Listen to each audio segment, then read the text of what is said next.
Janagama MLA Palla రాజేశ్వరరెడ్డిని arrest చేశారు పోలీసులు. నిరుద్యోగుల డిమాండ్ల సాధన కోసం నిరాహార దీక్ష చేస్తున్న జేఏసీ నేత మోతిలాల్ నాయక్ ను పరామర్శించేందుకు వెళ్లగా పోలీసులు అదుపులోకి తీసుకున్నారు. పరామర్శించేందుకు వెళ్తే హడావుడిగా అరెస్ట్ చేయడం కరెక్ట్ కాదన్నారు ఎమ్మెల్యే. ఉద్యోగాలపై కాంగ్రెస్ ప్రభుత్వం నోరు విప్పడం లేదన్నారు. వెంటనే జాబ్ నోటిఫికేషన్ రిలీజ్ చేయాలని డిమాండ్ చేశారు పల్లా.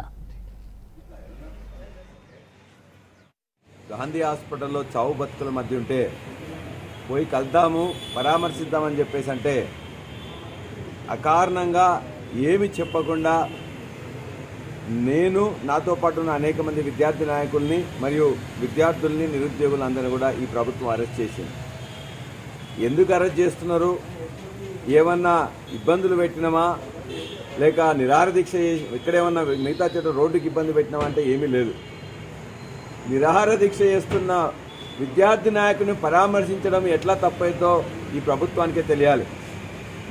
ఆ విద్యార్థి నాయకుడు ఏమని అడిగిండు?